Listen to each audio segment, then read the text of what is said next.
শিৱামণি বৰাই কেছ দিয়ক, দিগন্ত বৰ্মনে কেছ দিয়ক, তেওঁলোকৰ মালিক ৰাহুল গান্ধীয়ে কেছ দিয়ক, বুঢ়া আঙুলি বাছ। মইতো কাৰ এগেইনষ্টত আছোঁ আপোনালোকে জানেই। মইতো কলা মানে কলা, বগা মানে বগা। আমচু মানে কি? আমচু মানে কি? এইটো এটা পাৰ্টি আছে নেকি? সেইটো মই নাজানোৱে। মইতো কাৰ এগেইনষ্টত আছোঁ আপোনালোকে জানেই। গোচৰ তৰিলে মোৰ কিটো হ'ব? মইতো কলা মানে কলা, বগা মানে বগা। আজিও ভাষণত মই কি ক'লোঁ? মই ভয় খাই আছোঁ নেকি? গতিকে মোকতো এইবিলাকে কোনো ভয় খুৱাব নোৱাৰে। আজি কেছ দিয়াৰ পিছতো মই মিটিঙত কি ক'লোঁ? গতিকে শিৱামণি বৰাই কেছ দিয়ক, দিগন্ত বৰ্মনে কেছ দিয়ক, তেওঁলোকৰ মালিক ৰাহুল গান্ধীয়ে কেছ দিয়ক, বুঢ়া আঙুলি বাছ। আমচু মানে কি? আমচু মানে কি? এইটো এটা পাৰ্টি আছে নেকি? সেইটো মই নাজানোৱে। গুৱাহাটীৰ আৰক্ষীয়ে কালি এটা বিশেষ গোচৰ পাইছে, য'ত কংগ্ৰেছৰ এটা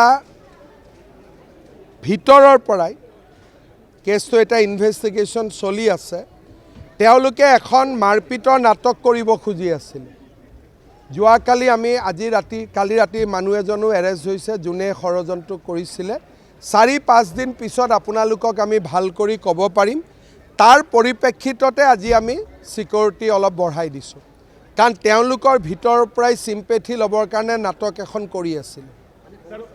মই আজি নকওঁ, আজি আমি এটা ইম্পৰ্টেণ্ট এৰেষ্ট কৰিছোঁ গুৱাহাটীত ৰাতিপুৱা 6টা বজাতে। যোৱাকালি এজন মানুহে আহি আমাক কিছু ইনফৰমেশ্যন দিছিলে। আজি গধূলি আমি আৰু এগৰাকী মানুহক নটিচ দিছোঁ। গুৱাহাটী পুলিচে কেছটো ইনকুৱাৰী কৰি আছে। এটা চিম্পেথি লোৱাৰ কাৰণে তেওঁলোকে এটা প্লেনিং কৰি আছিলে। আমি ৰাইজক গোটেইখিনি ক'ম, 2-3 দিন লাগিব ইনকুৱাৰীটো কমপ্লিট কৰোঁতে। তাত কংগ্ৰেছৰে কিছুমান আজিকালি এটা পাৰ্টি আনিছে কংগ্ৰেছে। সেই পাৰ্টিটোৰ নাম হ'ল ইনক্লুচিভ মাইণ্ড। তাৰ মানুহজন হ'ল সুনীল কানগুলে, লগত এগৰাকী মহিলা আছে। তেওঁলোকে প্লেনিং কৰে, কংগ্ৰেছে কৰে। গতিকে এই প্লেনিং কৰা মানুহবিলাকৰ মাজৰ পৰাই এজনে আহি কালি গুৱাহাটী পুলিচক এটা কেছ দিছিলে যে এনেকুৱা এটা ঘটনা তেওঁলোকে প্লেনিং কৰি আছে।